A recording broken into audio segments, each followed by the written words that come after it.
him in. So why do we need another go around on that question? Well, but because you see, there's a pylon, there's an establishment pylon. Nigel is clear, and I believe Nigel, and I think the people believe Nigel. He has done absolutely nothing wrong. But there's been a pylon from the press, from the establishment, that somehow he has done something wrong and it's ruining his reputation. And Nigel Farage is once again at the centre of a political storm, and this time the fallout is reaching far beyond the walls of Westminster. After his decision to resign and trigger a by-election in Clacton, attention has shifted toward the growing questions surrounding his political conduct, financial transparency, and the scrutiny now facing Reform UK. While the official investigations continue through the proper parliamentary processes, Farage's allies have been forced onto the defensive, appearing across media platforms to explain and justify the situation. But the big question is this: are these explanations actually addressing the concerns being raised, or are they simply attempts to redirect the conversation? In this video, we're breaking down the heated exchange between Layla Moran and Tom Swarbrick, where the debate moves from democratic accountability to questions about political responsibility, transparency, and whether public figures should face the same standards they expect from everyone else. Because when a politician builds their reputation around challenging the establishment and demanding accountability from others, the spotlight becomes even brighter when those same standards are applied to them. Before we dive into the full story, comment where you're watching from, and don't forget to like and subscribe so you don't miss the next one. So let's take a closer look at this interview, the arguments being made, and why this controversy has created such a major debate around Nigel Farage and Reform UK. I'll keep the same narrative flow for the next excerpts, continuing from this point without repeating the hook or CTA. Why is this necessary, this by-election? well, because, listen, voters can weigh all the information available to them and make their own judgment. He's taking the question back to the votes instead of leaving it to Westminster. And that's what democratic accountability looks like. And the question is what? The question is, do you trust Nigel to be your MP? And as a result, do you trust Nigel to be your Prime Minister? He's putting his record before the electorate, and he's not hiding from scrutiny. He's letting the voters decide. In a democracy, but they answered that question the last time he stood before the Matin election, and they voted him in. So why do we need another go-around on that question? Well, because you see, there's a pylon, there's an establishment pylon. Nigel is clear, and I believe Nigel, and I think the people believe Nigel. He has done absolutely nothing wrong.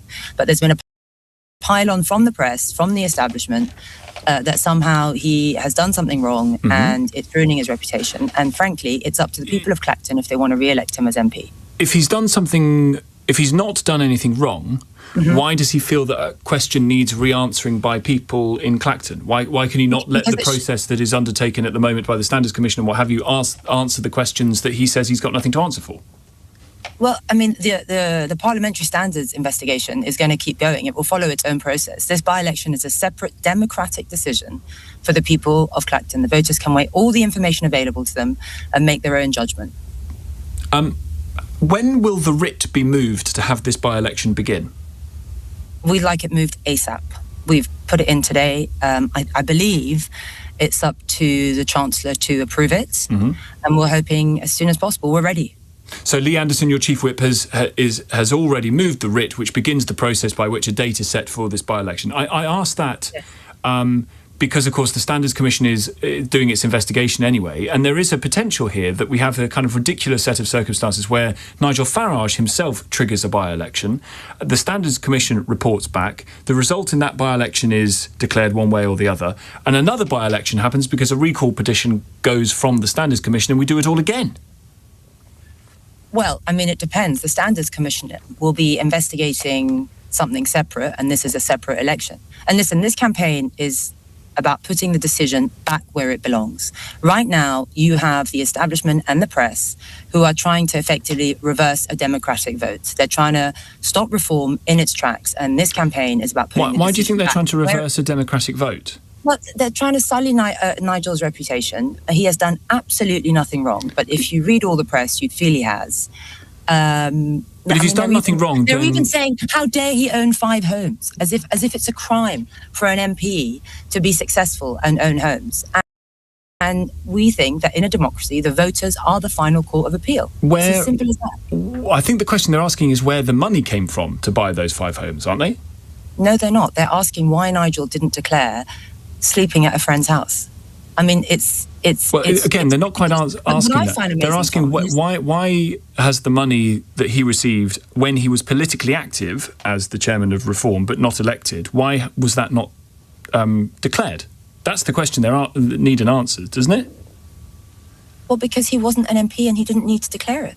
But he was politically active at the time. No, I mean, being the chairman of a political party is like an honorary role. He was not politically active, and as the chairman of a political party. Yeah, he was he was a social media influencer, and he was a GB News presenter, and that's whilst also the leader of the chief executive of a political party. Yeah, but he was not politically active. You know, there are loads of people that are staffed at Reform. I wouldn't call them all politically active. Even though they work for a political party? Yeah, because there's you're not an MP. You're not elected. Party. You're standing as a candidate. You're politically active. You would agree? Well, of course I am, because I'm actually standing as a candidate. But there are people. So you would declare any money that went to you. You would declare that money in advance of potentially being elected. If it was in my role of being a mayoral candidate, yes, of course I would. Nigel Farage. We have people. Hang on, Tom. We have people working here in the back office who work for a political party, but there is no way anyone would deem them to be politically active. You know, they're doing accounts. It's just there's a separation. They're not knocking on doors. They're not handing out leaflets. They're not giving speeches. They're not putting their name out there and asking people to vote for them. But Nigel Farage, as leader of that organisation before he was an MP, was doing that. He was asking all of those things. He was saying vote Reform. No, he was a social media influencer. He was a GB News supporter. He was not. He was not publicly agitating for people to vote for Reform whilst the chairman of that organisation.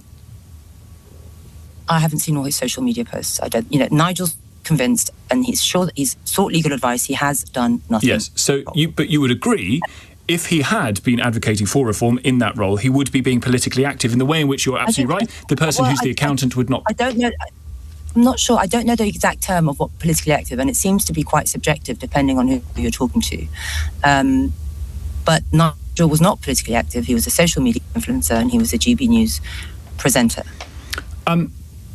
How is this by-election going to be funded by Reform, as the party has suggested? Through our funds. Do you know how much it might cost? I think it's somewhere around $250,000. And that Reform is offering to pay that money. Do we know if that's legal? I mean, the Electoral Commission presumably would have a say on that. I don't know if it's legal. Okay. But, I mean, I'm sure the Electoral Commission will have a say on it. But Nigel's willing to put his money where his mouth is, and we're willing to pay for it. The issue of his security came up during his speech. We know that he is, unfortunately, a victim of various forms of attack. He talked about an incident at a pub. We know the very well-documented ones that have happened, and that is awful, whoever they happen to. It's awful. Absolutely irresponsible, completely ludicrous, shouldn't happen.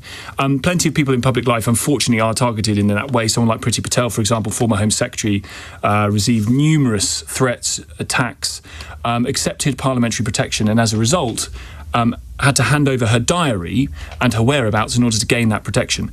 Why did Farage turn protection down, parliamentary protection down, or was it taken away? I believe it was taken away. By Parliament? Yes. Do we know why? It was reduced by 70%, right after Charlie Kirk was murdered. Do we know why it was reduced by 70%? I don't know why. I'm not privy to that information. No. No. Would it help to know why? I mean, it would help to know why. Nigel, we all know that Nigel's constantly attacked. And I don't think people quite realise how awful it is to constantly know that there are people out there that want you dead. Literally murdered. They'll post about it online. It's an awful existence. Do you think Nigel Farage standing in an election in Clacton would beat a representative of Andy Burnham's Labour Party? 100%. Of course he would, because the people of Clacton have rejected a Labour government and they'll reject Andy Burnham's candidate. What's the difference between an Andy Burnham candidate or a Keir Starmer candidate? And what would you say to Restore, to Rupert Lowe, who did some damage to Reform's vote share in the Makerfield by-election by taking votes off you? What would you say to him as he gears up to put forward a plan for the by-election in Clacton?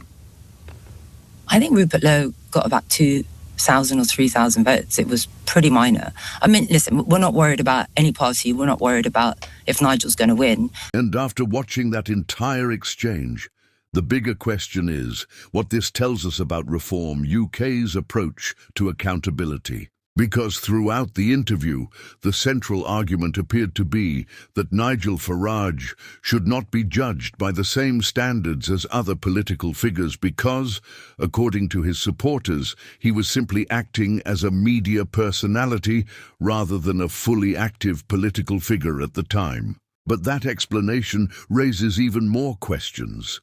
If someone is leading a political organization, promoting that organization, and encouraging people to support it, many would argue that the line between media personality and political actor becomes far less clear. Then the discussion moved to the upcoming by-election, and whether Reform UK's funding plans would meet all the necessary rules and requirements.